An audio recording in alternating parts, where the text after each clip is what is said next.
Hello, hello, hello. Happy Tuesday, March 29th, 2022. The last week in March. Hi, how are you guys doing? Welcome, welcome, welcome to Abby Tyler's Healthy Living. This is my weekly Tuesday talk show. My name is Abby Tyler. I am a family nurse practitioner. I practice private practice in Philadelphia. And somebody asked me also where I graduated from before. I'm a Drexel graduate. Okay. So, but anyways, thanks for joining me in this late notice. I didn't put up anything, I think almost like about 2 hours prior to this because I wanted to make sure I was going to have enough time to get this in today. And I've been talking about a pediatric series all month, mostly all month. So I want to talk about today. Last week I did talk to have the talk with your tween daughters. Tween meaning anywhere from like 8 to 9 to prior to teenage years. It can be called tween. It can also be called preteen. Okay, so we're going to talk about how to have the talk with your preteen or your tween son. As always, my disclaimer, whatever I say here shouldn't take the place of you seeing your own family doctor or your child's pediatrician. Do not make any changes to the regimen until you see them. My information will be coming from my family practice guidelines, American Academy of Pediatrics, and Very Well Health. I did their article again. So we'll just get right into it because I don't want to make this too long. Okay, so thanks for joining me, and let's get right into it. Okay, puberty again, like I said, it starts for boys. For girls, it starts from 8 to 9, and for boys, it's like 9 to 10, and it continues all the way to age 14.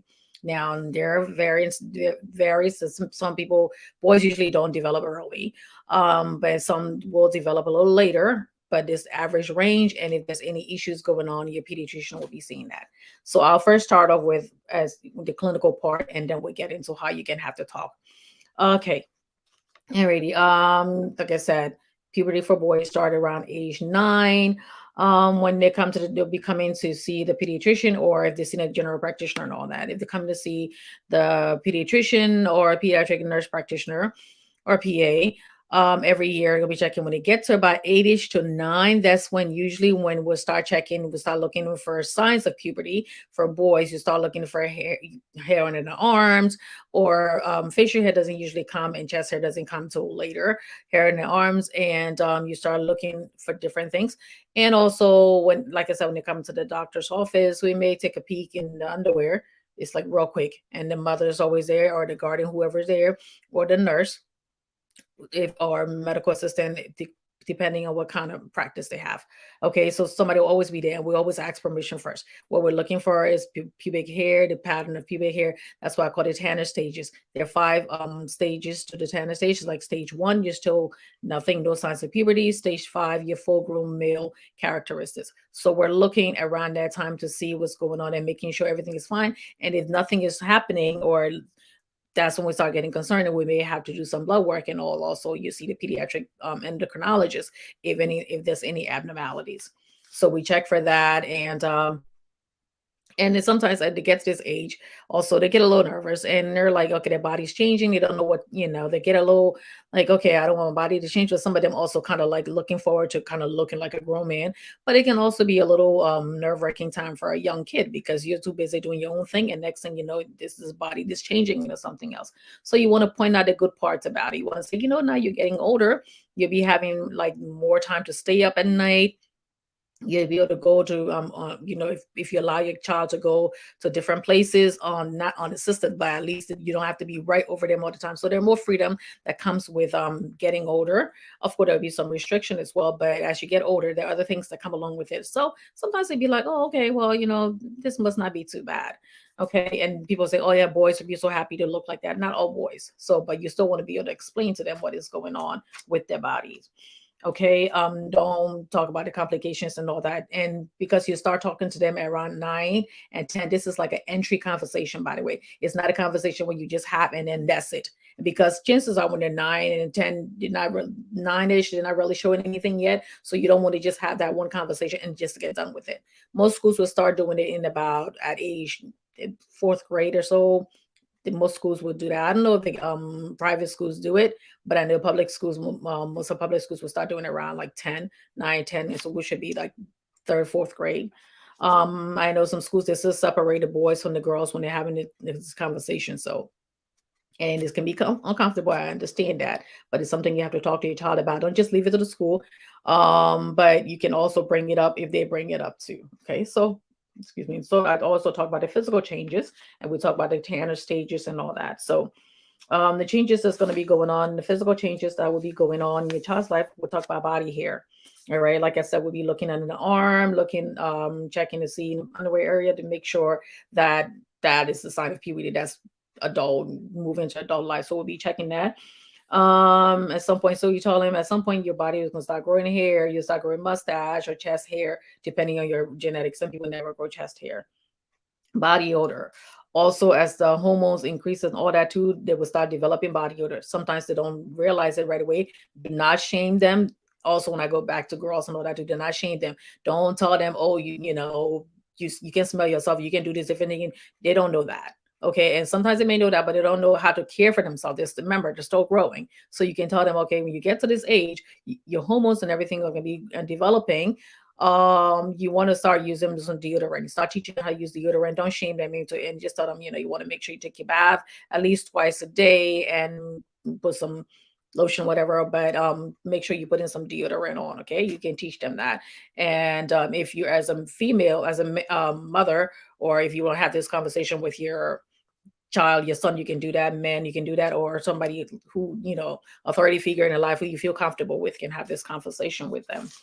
Okay, other changes that they go through, their broad shoulders and chest muscles that start developing. You see the little ones in the mirror and looking up like this and proud of how their body is developing. And some people don't. So they feel that, okay, how come I'm not getting my broad shoulders, my wide shoulders, my chest muscles and all? It takes a while. Also, like I said, depending on your genetics, you may develop a little later. Some people, their father could be like big, bulky, and then they're not. And it takes a while for them to finally come into their own. So be careful when you're talking to them that this will happen, and it may or may not happen the way it happened for other people, but just be patient. It will happen eventually.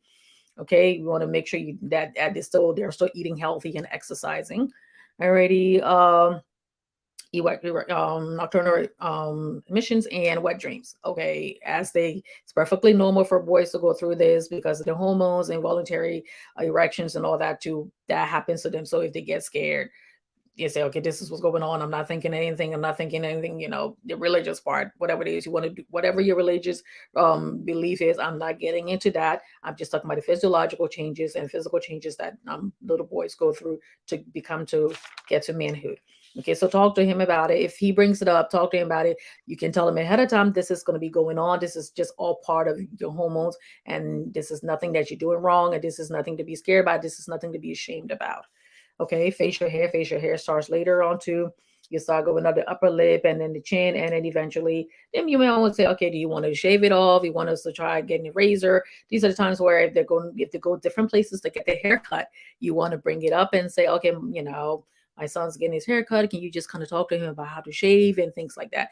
And also, like I said, if they have a family member in the home that's a male or uncle or something like that, you want to just, can you just kind of talk to them about it and see? Because remember now, these kids are not so unaware of everything that's going on. Most of them have access. Just about every child I know now that's living in America has access to the internet and has access to all these things. So they already have that. So you want to gauge where they are in their understanding, and then you move on from there. You don't want to say, oh, they were just learning. They'll learn it. You want to make sure that they're learning it the proper way. Okay. And growth spurts. Okay. Some of them, you see them about, they grow like you go 1 year, they turn around, you buy outfits for them, and their pants leg is all the way like the pants is all the way up to the shin. You be like, wait a second, didn't I just buy that for you? How did you just grow so quick? So some of them get that growth spurt usually like within their tanner stages, like around 3 to 4, tanner stage 3 to 4. That's when they just shoot right up, depending on the genetics again too. But usually that's when the growth spurt happen, and that's when they start developing the penis. We look at the penis gets longer or wider depending on your genetics and all. Your scrotum, which is the testicles, aka balls. They change, they kind of different, and they also kind of change in color and become a little more rugged. So those are all signs of that. And at this point now, this child is able to produce permanol. So you want to kind of get a gateway age appropriate information about sex. Okay, when it gets to the certain tanner stage, age appropriate information. If you don't want to talk about it, at least you know that your child's in a position where they can get somebody pregnant. So you want to at least delve into it a little bit and just kind of listen to them and see what they say and gauge what they understand. And I guess it can be embarrassing. It can be embarrassing. Okay, so I understand that. I remember my son when he was younger, he came home and he was like, "Oh yeah, we had to talk." At my school, I'm like, "Oh," he goes, "Oh, they even said the P word," and I'm like, "What P word?" He goes, "Oh no, mom, I don't want to talk about it. You're a girl." I'm like, "Well, I'm also a nurse." At the time, I was a nurse. I said, "Yeah, you can talk about it to me." He's like, "Oh, you're just a penis," and I'm like, "Oh," because prior to that, he was calling his PP and all. So try to start using proper terminology as they're growing up and all that because it's important. Mainly for the fact that when they in God forbid if they get abused and all, you want to be make sure that they know their body and all the proper names of their body, so they empower them. So if anybody starts to do anything to them, safe touching and all that, they'll be able to talk to you and create that environment where they're free enough to talk to you. Okay. Um, Pimples and breakouts. Again, some will get it and some will, but that's just totally natural. Okay, they're gonna break out here and there. The skin may become a little bit oily. That's just the hormones also acting up again. You can teach them to wash their face at least twice a day. Don't scrub it. Make sure you're not exposing it to too much elements and different things. They have many over-the-counter antibacterial soap that it can wash your face with, facial wash, so they're soft enough not to make their skin so dry, to keep their face moisturized. And again, if they have any, if their problems are so much that you need to see the pediatrician for it, they can do that. And also, if it gets worse to where they really need to get help, they can see the dermatologist and they can order specialized medication for them. So don't make them feel bad. Oh, you're not washing your face, or you're dirty, or you this, you that, and all that. You know, that's all part of growing up. And some people will get it again, like I said, and some people won't. All right. Moving on to, I already talked about the testicle growth. Some of them, one of it would kind of lean to the side, one would be, but mostly it gets rugged and it gets a little darker in color. Okay, so it does not the same color as the body when it gets to that area. Okay, so it's perfectly normal, nothing to worry about. Right. And the pediatrician would kind of be looking there and making sure and document. The reason why we also have to do that, we look and then we also document, because if that child is, like I said, about 13, 14, 15 years old and nothing has shown, then if there's any problem and you send a child to go to endocrinologist, they'll be like, wait a second, you saw your pediatrician for this many years, every year, and nobody noticed that all through. That's almost like a malpractice thing right there. So that's why we look to make sure, because that's all growth and development that we have to document. That's why we do it. Okay. And also you want to make sure your child's growing up okay, because even if the hormonal thing that's causing the growth delay, that can also cause other problems too, not to mention emotional as well. All right. So now we'll go to the emotional changes. Puberty is a great time of great emotional development. Typical changes, anxiety about the changes. Like I said, they'll feel, for boys, they the everything out there and social media and TV and everything tell you, you have to look this way. You're big, you're turning this way, and when your body start changing, if it's not changing, everything you have to worry about. So many things that come across them, and anxiety that they get from just the body changes and all. So you want to make sure you allay those fears. Talk about it. It's not like, again, like I say, it's not just one conversation. It's something you want to talk about over and over, and be willing to answer any questions. Some of those questions going to be very awkward, and you just have to prepare yourself for it. Okay. Closed off from their parents. So in as much as they want to come to you, for boys, they would say like basically nothing. How was good today? Nothing. And this is nothing. They're going through whatever, and so you have fun. Like I said, my son went to for vacation school trip in Washington. They spent 3 days. He came back. He told me everything in 2 minutes. My daughter would have talked for like a week. So there would be times where they don't want to give them the space. Okay, fine. If you need anything, let me know. Just give them a space. And sometimes they'll come to you and say, you'd be surprised. They'll come to you and confide in something in you or something. And many times they'll be like, okay, yeah, I'm fine. But so don't feel bad. Just give them the space. They're growing up. Eventually, they will get this stuff together. Right. And then Mood changes also, like I said, sometimes the hormones, even with girls, you know how, like I said, when it gets to that time of the month, their hormones, everything raging all over the place. Mood changes can also happen in boys, so you want to be prepared for that. If it's really severe to where it's bothering the family and it's bothering them in school or anything that's affecting their ability to function normally, then you want to bring that to the doctor's attention because it shouldn't be that bad. It shouldn't be the child shouldn't change so drastically from the person they used to be from the baseline. So you want to bring that and romantic interest. At that point, you'd be like, it's puppy love, and don't shame them into it. And sometimes they'll fall in love, and then somebody will break their hearts. Even with girls as well, they'll break their hearts. A person who they really love wouldn't love them, or the person who, oh, their best friend, and this and that, and the person who they were friends with before, they might fall in love with them, and now the person's not falling back, or they may just fall in love together. Maybe puppy love, and even if they break up, it can be very hurtful because remember that child's very young. It can be very helpful too. So just don't say, oh, don't worry about it. You had this so many women. When you grow up, you're gonna have so many women. Women are gonna be eating at your feet. Don't do that. Just it'll be tempting not to do that, of course not. But just say, you know what, I'm sorry. I'm sorry it happened that way. What talk about what happened, how did the breakup happen, and then find ways where it'd be like, okay, next time when you get into another relationship, maybe you might want to do it this way, but also again give them the space. Don't be like, oh my God, I can't believe she did this to you and didn't know. Don't insert yourself so much to the point where you kind of scare them into going into another relationship and then keeping completely away from you again. Okay, I hope this is recording because I have my internet thing going back and forth. All right, and so, and also, this is also where relationships about domestic violence and everything and sex and all. You want to bring that, talk about the birds and the bees. Like I said, make it age appropriate so you don't scare them away. But at the same time, you want to make sure that they understand that if they do anything and they becoming sexually active, you can stress, you can stress, what's the word I'm looking for? Abstinence. You can stress abstinence all you want. Okay. That is should be first and foremost because you don't want them having any babies while they're still young or being responsible for babies when they're still young. For boys to be like, oh yeah, boys don't get the shame because it's the girl that gets pregnant. No, it shouldn't be that way anyways. Okay. So your son was there, your son's responsible, make him responsible to make sure that don't do anything at this point. Wait until you get older and you're much older and you're much wiser and you really in a relationship with somebody that you trust and love and you're able to take care of that person. But at the same time, God forbid, if something happens, you want to make sure that you're there for the girl, because that's your DNA, that's your child as well. But you want to stress, and you also want to stress STDs. Okay. And also boys suffer from problems with their weight and all that too. So don't think it's just girls. Boys can also suffer from eating disorders. So all these things that I talked about with having a talk with your tween girls and tween boys, all of that come into play as their bodies changing, because some people will put on more weight, some people will not put on any weight at all, and some people body will change a little later. So but once you start talking to your child when they're like 9 or 10, is introductory, and then as it goes on, keep on adding to it, keep on adding to it. Don't just do everything all at once. All right.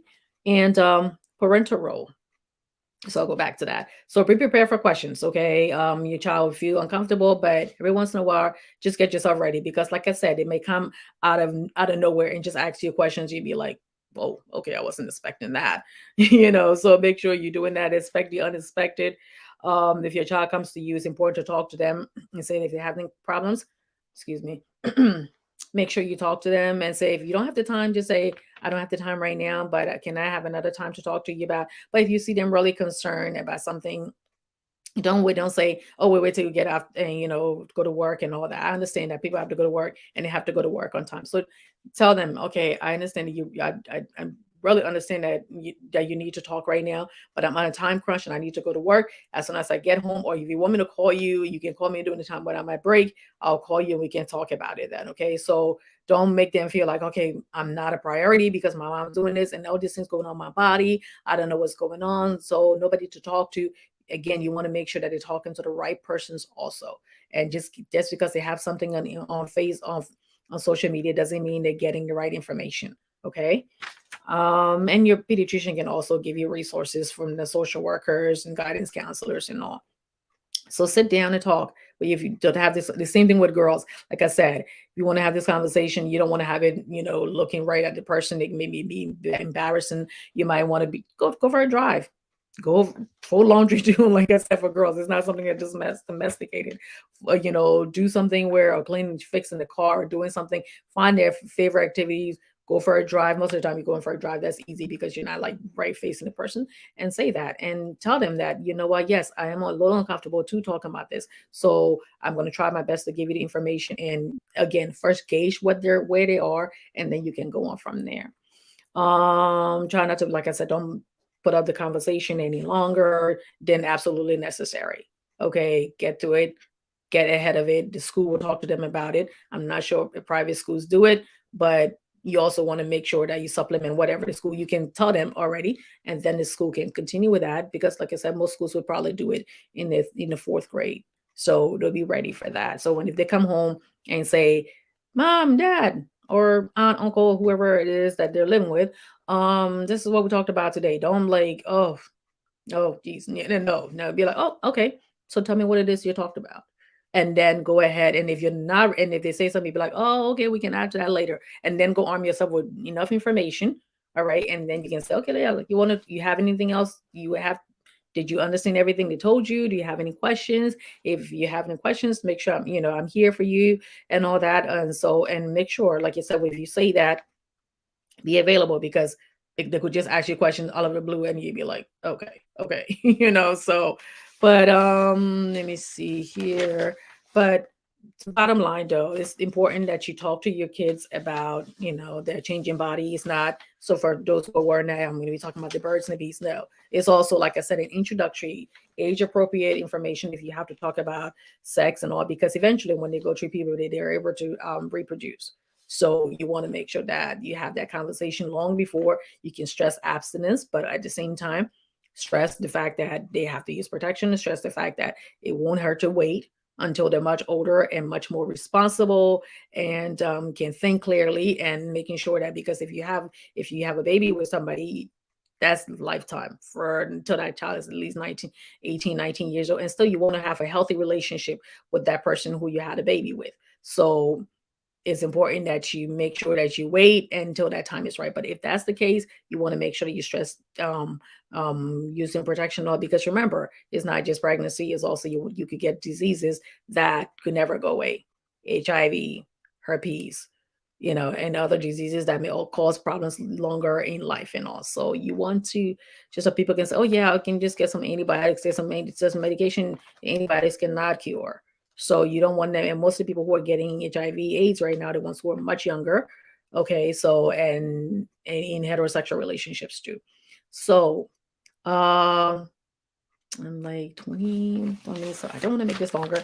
So I just did my series on pediatric series, and I'm gonna continue maybe every once in a while. On Friday or Thursday, I want to talk about events, talk about childhood problems and all, and go on from there. But I hope what I say here today has helped somebody. Like again, like I said, it's just an introductory talk. You can add more to it when you talk to your children about it. So I'm just gonna look at my comments now and see what's here. Okay, sorry, I'm looking right in your face here. Okay, Jackie Jackson Askey says sometimes it's difficult and challenging for single parents to discuss such topic with their children. Yes, it is. Yes, it is. Even for parents who are, too, because most mothers be like, I don't want to talk about that with my son. And but single parents, like I said, arm yourself with the information from their pediatricians. Talk to your the school. The pediatrician have resources. The schools have guidance counselors, and they have social workers. You can talk to a family member who is in the health field, like their cousin who's an MP. Sorry.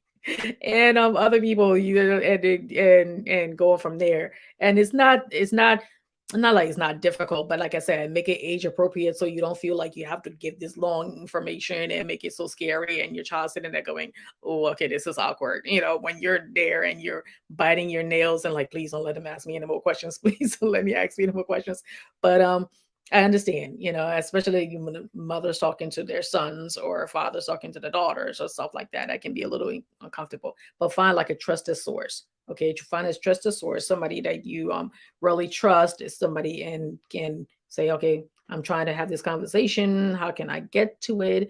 And how can I introduce it because I see my son that he's getting a little older. I see a little bit of hairs here, and I see his voice kind of changing a little bit. His voice, by the way, I didn't do the voice change. The voice change will happen later, and then there will be a time where the voice will be a little squeaky. So please don't embarrass them, okay? And if they sing in a choir and things like that, their voice will be a little off, or doing anything, the voice will be a little off until it finally settles to where it needs to be. So I understand that, but find some trusted resources to and get some information from. Just the same way how when at work sometimes I see my patients and I'm like, okay, I'm going to refer you to our social worker because this is something that's outside.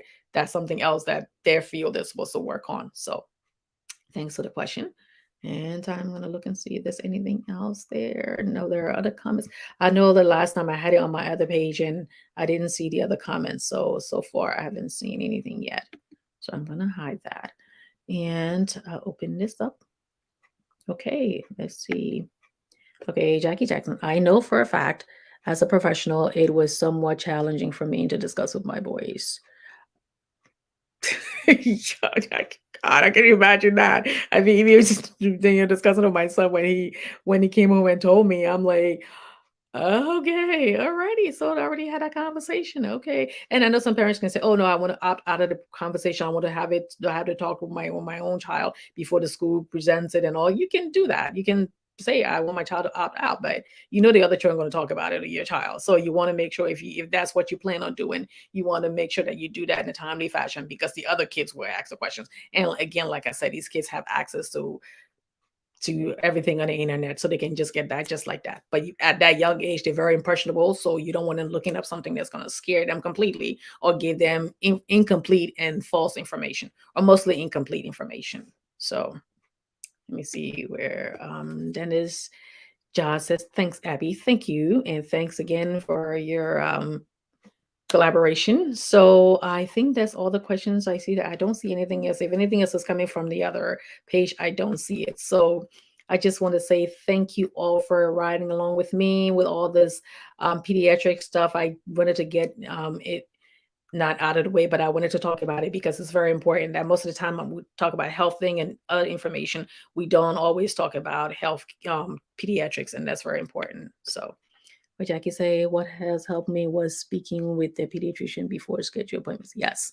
Yes. You can call and say, okay, this is what we're coming in for, and get a little preview on what it is that you're going to talk about. So when you're sitting there with them, you're not just getting it for the first time and you're not uncomfortable with your pediatrician. So you want to, you can have that conversation. If the pediatrician has time, most pediatrician, the office will kind of run like that. They'll tell you, okay, can I just talk to you first? And there are times when your child starts getting older, you go to a pediatrician's office. There are times where the pediatrician will sit with your child alone. You'll have to have conversation. Not the time when they're doing a physical examination, is when they're sitting there with the child alone and asking certain questions. So you want to make sure that certain things are said before you go in there. And there's a way we ask questions and other things we ask for that the parents don't have to be present. As the child gets older, we can ask that. And if we're sitting there and the child's looking at us and we're doing the assessment, talking at the same time, we're looking at the child, and we can also say, Mom, Dad, can you just step out for a few minutes so we can talk, to this child? Because like I said, when it comes to certain things like abuse and all, you want to make sure that that child's safe at home and also at school. So all of this also covers bullying and everything I talked about, the pressures that kids feel they face when they're at school and at other activities. So I just want to say thank you all for watching. Thank you all for watching. I appreciate all the comments. And for those of you who will be watching later, I say thank you. And I will try to be back here on Friday because I don't have anything planned this Friday. Friday at 7 o'clock, I'll be back with another exciting topic. So thank you until we see again. Thank you. Thanks for all your love and support. Good night.